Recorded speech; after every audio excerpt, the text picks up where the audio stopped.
So I wanted everything to have a bit of time to finish making their songs, but that was pretty cool. That was a pack of coyotes doing a song. Of course, I can't see them. They're pretty far away.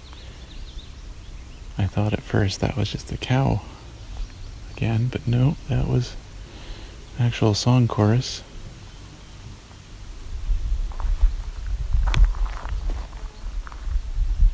And you don't typically hear that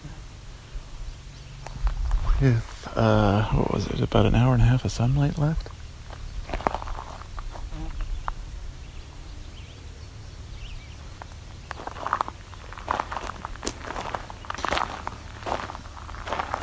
Of course, at the same time, with the raven going off.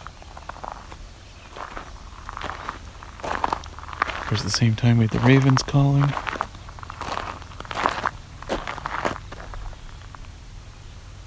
Indigo Bunting, Eastern Mallard, Black-throated green warbler, lots of stuff at the same time. Thankfully the cars held off till near the end.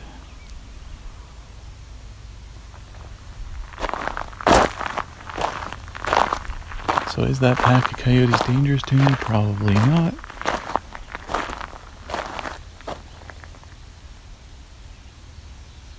What do we got here?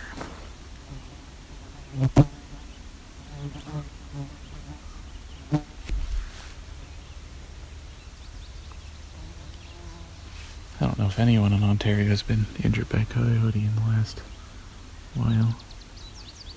Oh, I'm looking at American goldfinch female sitting, kind of hiding in the tree, preening. Not saying anything. Ah, there we go. What a good chipping sparrow. My name is Rob, and this is Songbirding.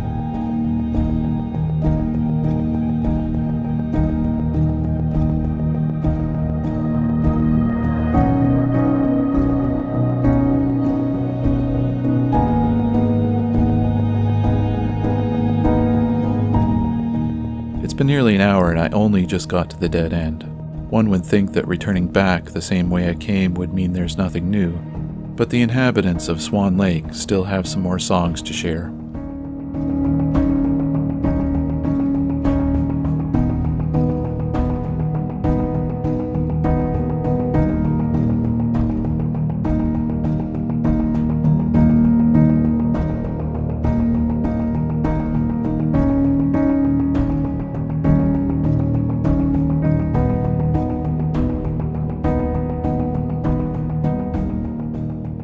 So, classic, difficult bird. Chipping sparrow versus pine warbler versus swamp sparrow.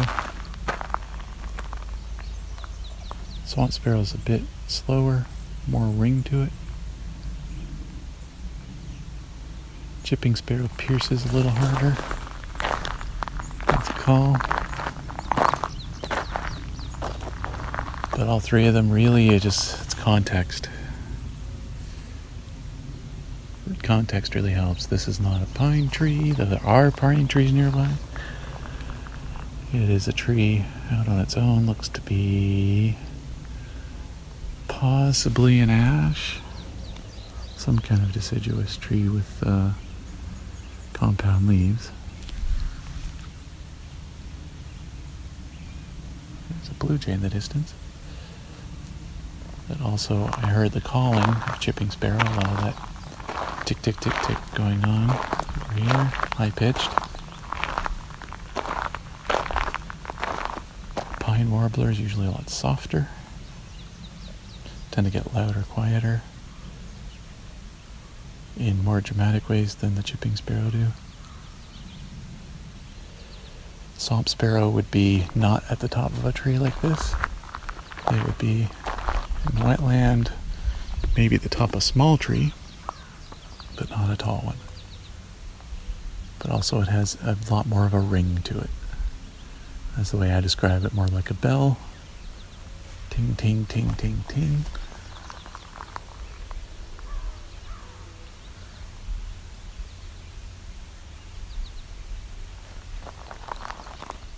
There's some yellow-throat action over there.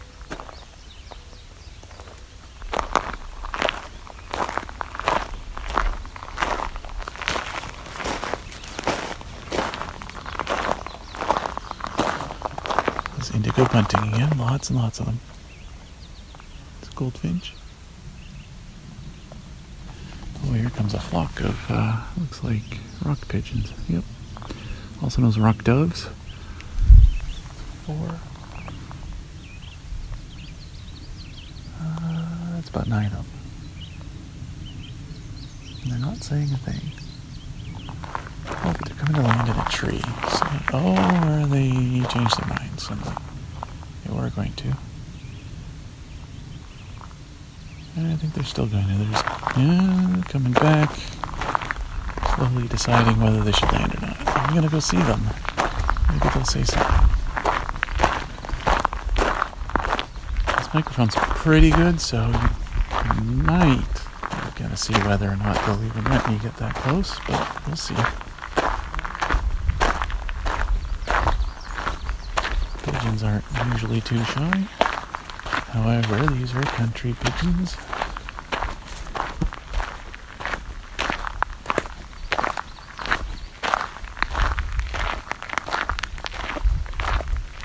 They probably live in a barn nearby. The rock pigeon or rock dove doesn't really have native habitat in North America. They're not a protected species. They're an import.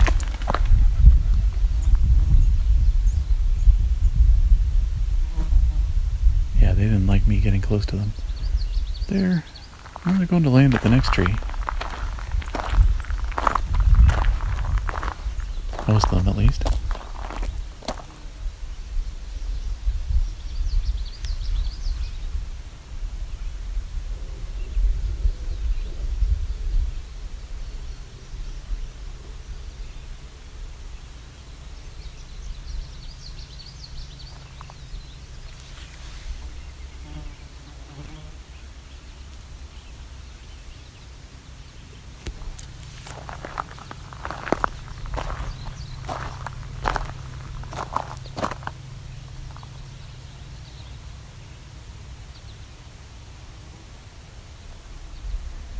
We're making some cooing sounds.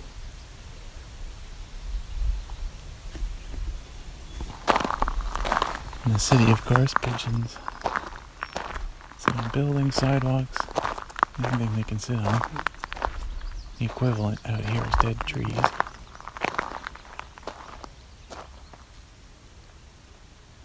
Now, what's really neat is in the Bruce Peninsula there are some rock pigeons, rock doves, living in something a lot more close to their native habitat, and that is that they live on the escarpment edge.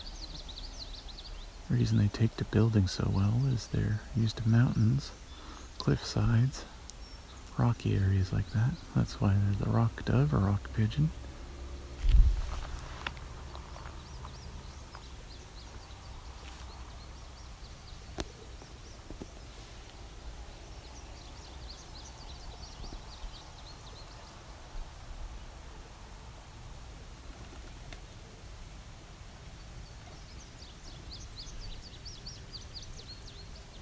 So this is interesting because only 9 of them I saw come in, but yet there are far more than 9 here. There's actually several that were probably always hiding in this tree this whole time.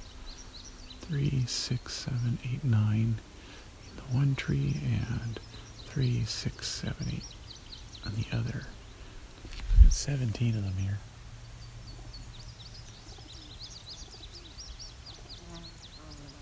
You can really hear that indigo bunting going. These guys are cooing.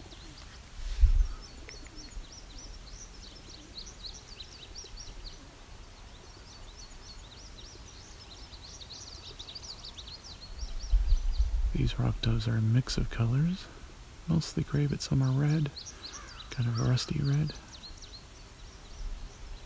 Some are dark gray, some are light gray.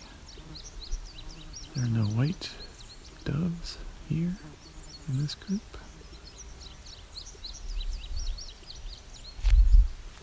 I'm gonna see if I can get even closer.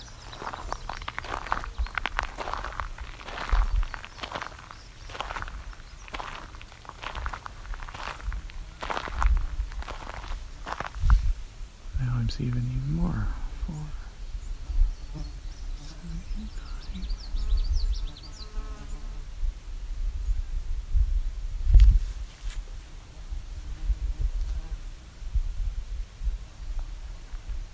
They're getting a little more antsy.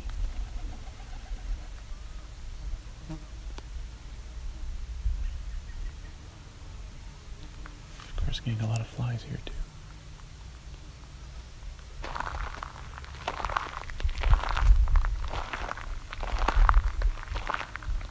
Honestly, I want to get myself in the shade.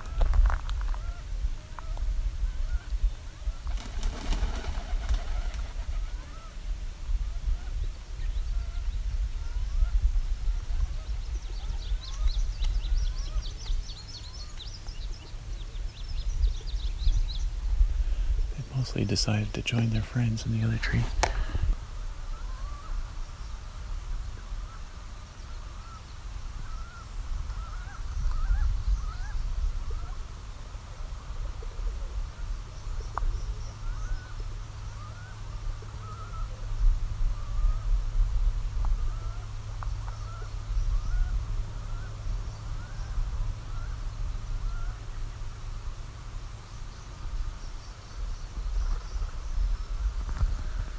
So what happens here is normally any other bird like that Indigo Bunting who's like 20 times further away than these pigeons are, perfectly audible.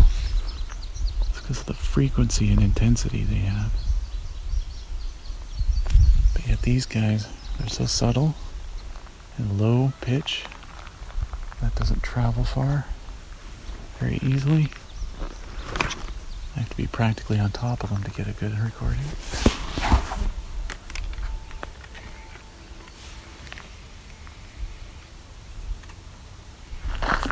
Gonna let them rest now. I'm gonna let them be.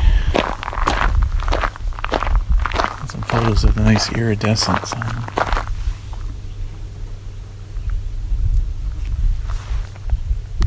Couple of them have decided to take off.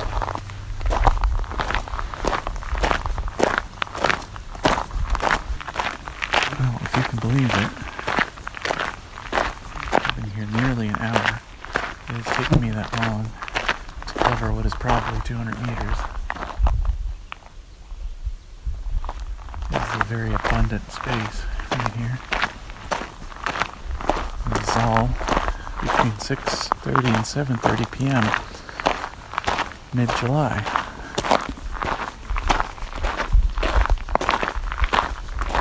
And for a lot of these birds, because of where the forest is positioned here, this is more or less sunset for them. The sun's about to disappear behind the trees. So this is their opportunity to solidify their territory before night hits.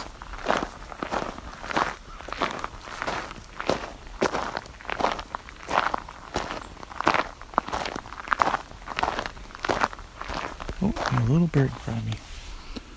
Sparrow. It's a chipping sparrow. You can hear 2 chipping sparrows now.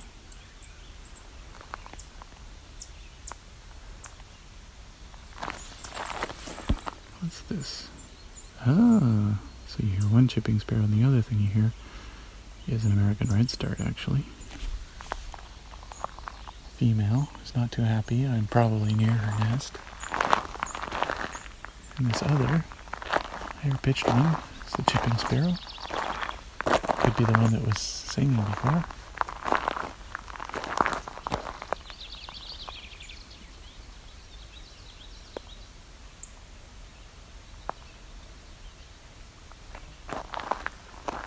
Okay, what was that song?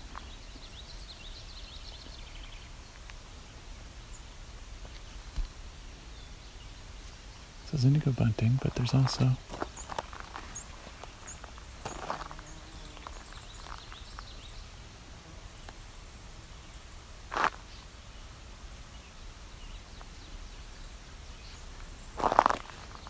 may have to review the recording.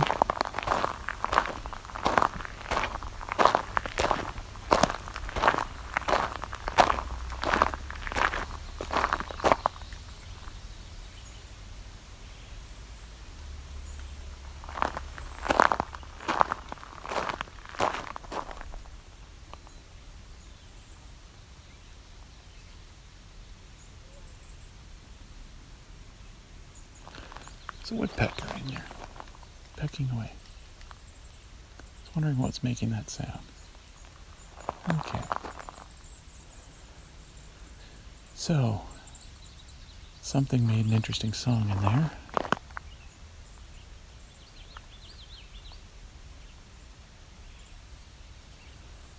I don't remember what the song was right now. I know I recognized it. I'm faintly thinking maybe it was a marsh wren. But I guess, thankfully this is a recording, so I can make note of it later.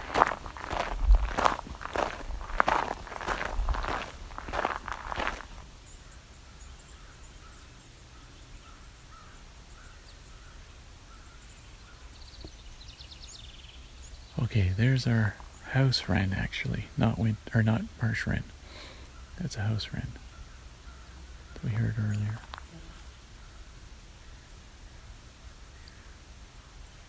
I don't know that the cranes are coming this way.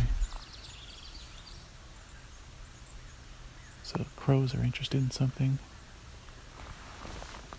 making a racket. Probably a predator, or the raven, one of the ravens. They find predators and they harass them often. This is Indigo Bunting.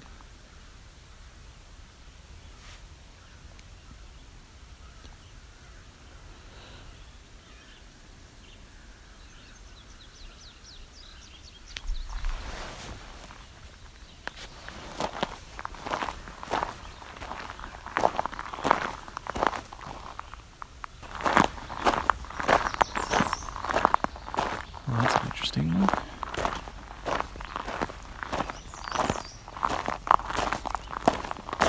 I think it's an American redstart, but he's just being very interesting.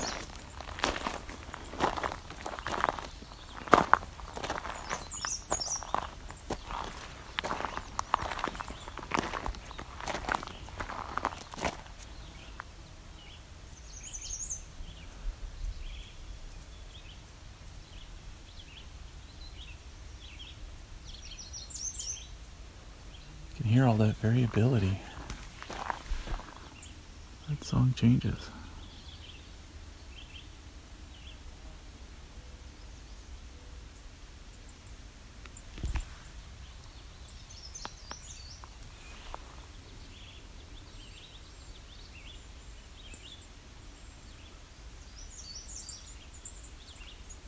So I've also got a juvenile sparrow, probably a song sparrow, looking at me and ticking too, as well as several other birds. That's just the one I can see.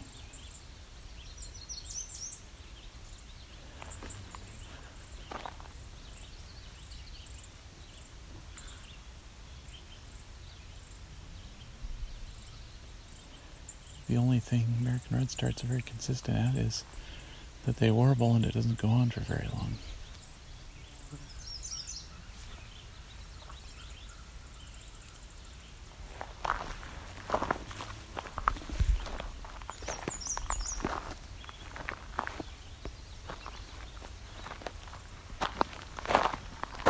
Some more mosquitoes gonna head out now.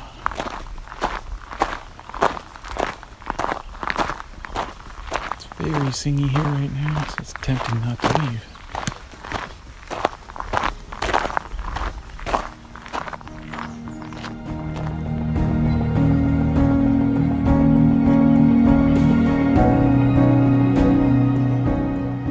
I've been here nearly 2 hours at Swan Lake and recorded audio of over 15 species, plus a chorus of Eastern Coyotes. To see a checklist of the species observed and to listen to example clips, please visit songbirding.com. Songbirding, the Bruce Peninsula, was recorded, engineered, narrated, and created by me, Rob Porter, with Creative Commons music from Scott Buckley and additional Creative Commons sounds from Jordan Powell.